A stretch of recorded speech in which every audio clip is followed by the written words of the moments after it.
Okay, we're going to go live here on another thing. This is going to be Tony DiMacchia's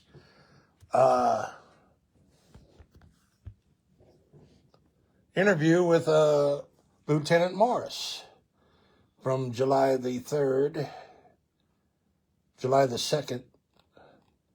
Let's look at this. This is in Aaron the Substack, the trial of Garen Petty prosecuting a citizen journalist for asking questions. So this is where all these other ones were from. Nut, I did his before. Springowski, she makes up stuff. Aaron Dondo, he's sitting right there, lied. And the initial hearing for cause, this was Morris. He lied to the judge.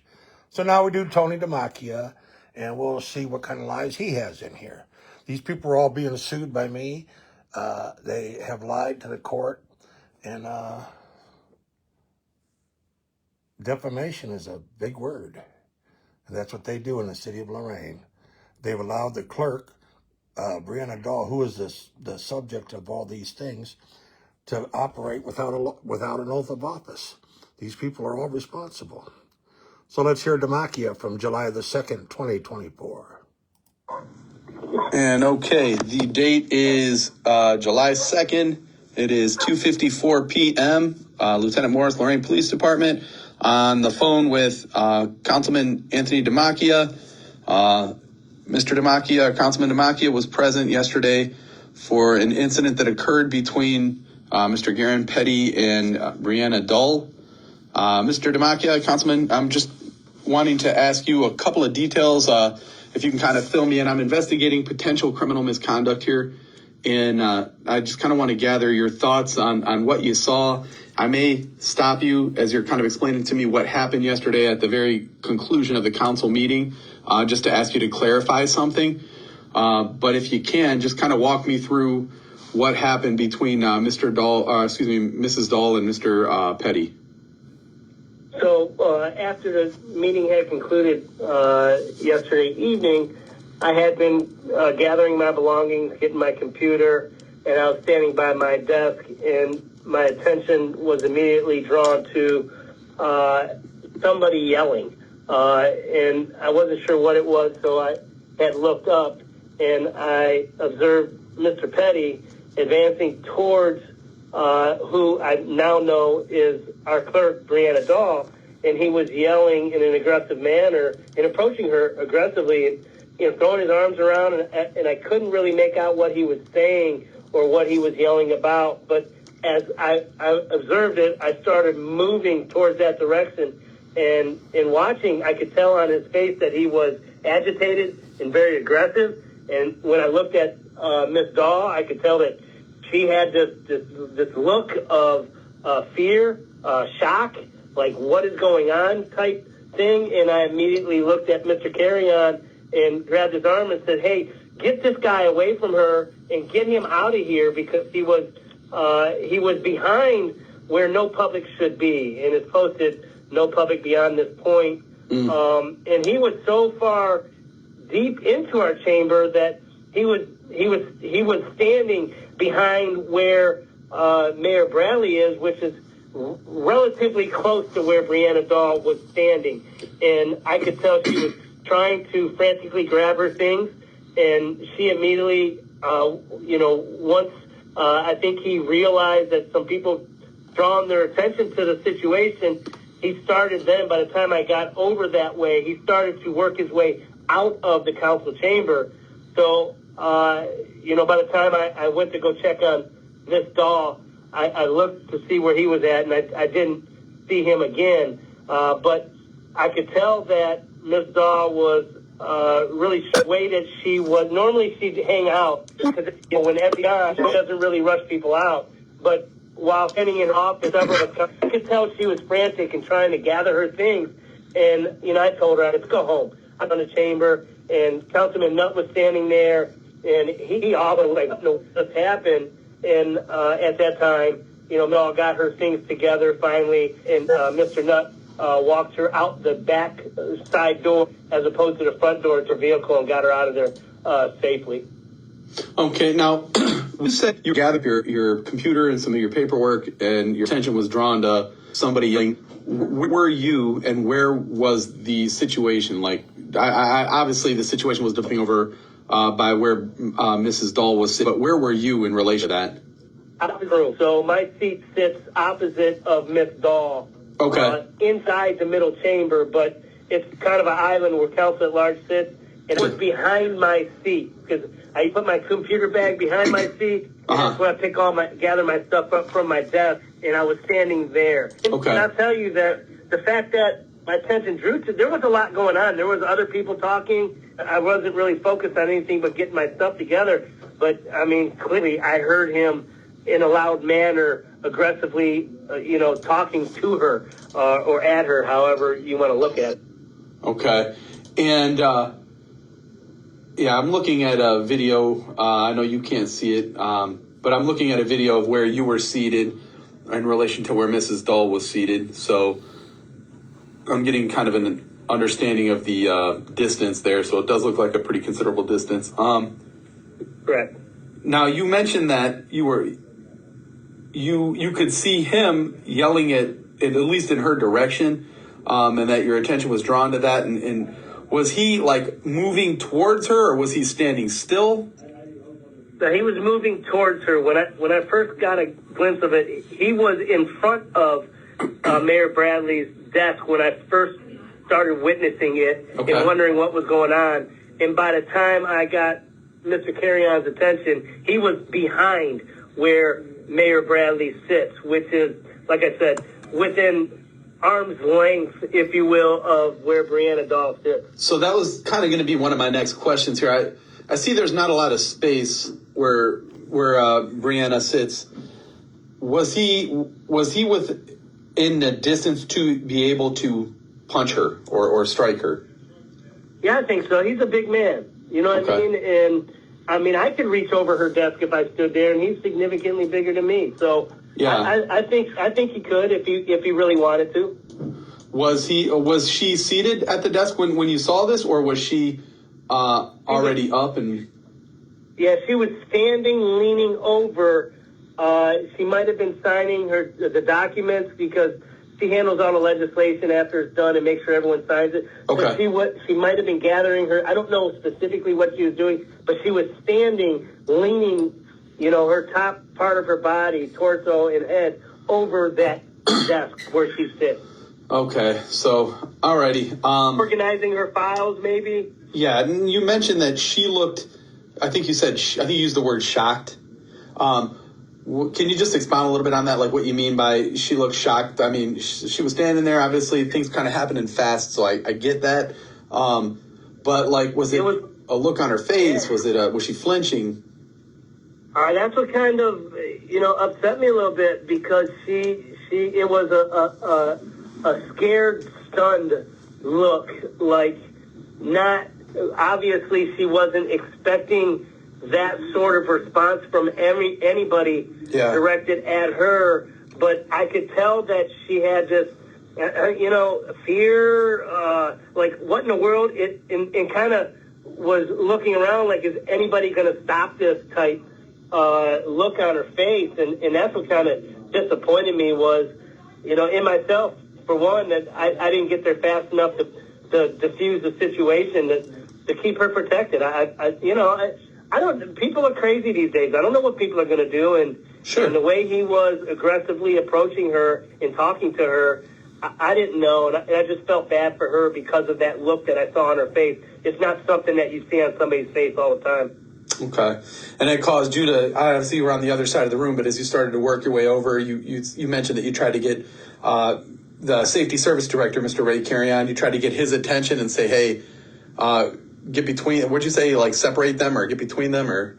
I said, get him away from her and get him out of here. And I kept repeating, why is he even back here?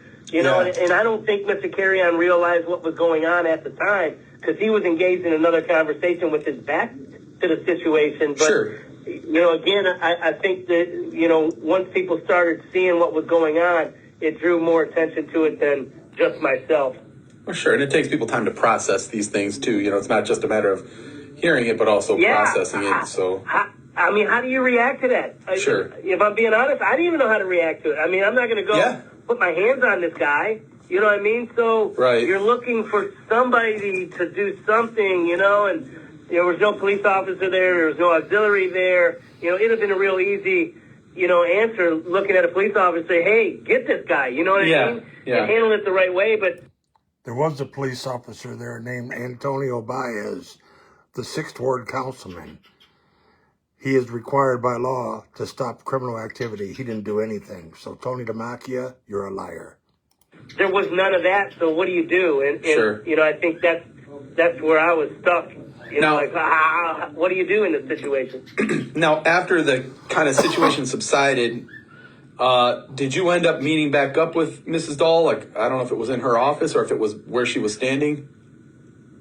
I went back to her office, where our council office is as well. About how long after? That was maybe a minute. As soon as I saw that he was out of the area and she had gone to the office, I immediately went back to make sure she was okay.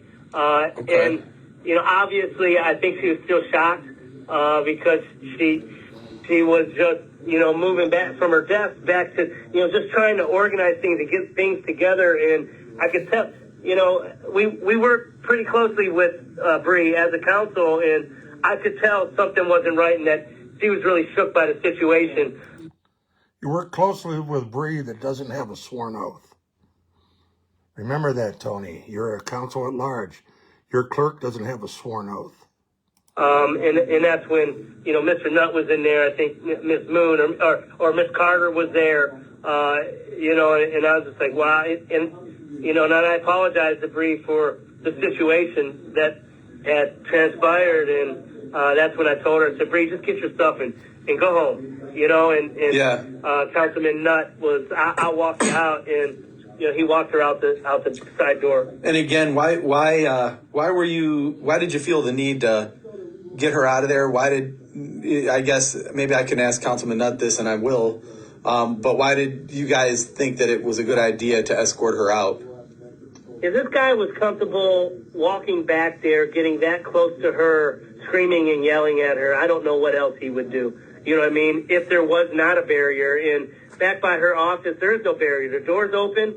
You can come and go as you freely choose. And, again, we didn't want anything else escalating. And that's why we thought it was a good idea to get her out of here. Plus, again, we knew that something, she obviously had some kind of fear and shock, and it just wasn't a good situation. Sure. At any time were you, did you believe that he may attempt, at least make an attempt to cause her physical harm? I mean, as angry as he was, that's likely. I can't say for certain. I don't know how people are, how they react to certain, but he was clearly and visibly beyond extremely agitated and upset to where, again, I seen his arms flailing around, and he was yelling at her, and I guess it almost looked like his face was beet red, like he was really angry about something. And again, I couldn't make out what he was yelling about, but I could clearly tell that he was extremely agitated about something. And, people like that, you don't know what they'll do at that moment. We'll put it this way. You decided to leave your computer, you leave your things at your workspace and physically walk over to that area. Why? Because I wanted to make sure she was safe. Because of the situation. Absolutely. I mean, again, I know that there's no way of telling what he would have done. Obviously we all, that's something that nothing happened. So, but I guess, when I ask you, were you ever afraid that he... That's the key word, Morris. Nothing happened. They're trying to create that something might have happened, coulda, woulda, shoulda. People are afraid to drive their cars at night. Does that mean somebody's going to run them over? Morris, you said it there. Nothing happened. Would attempt to harm her or Yeah. I don't even know if afraid is the right word, but obviously you walked over there to get between them because you had some sort of suspicion or feeling, I assume. I mean, I can't talk for you, but... Yeah, in that situation, again, when you see somebody that angry, I did have a feeling that, oh my God, what if this guy reaches out and just grabs her? Right. And I wanted to make sure that somebody was there to make sure that that didn't happen and that the situation diffused and ultimately get him away from her. Okay. Let's see here. Do you know if she said anything to him during this exchange?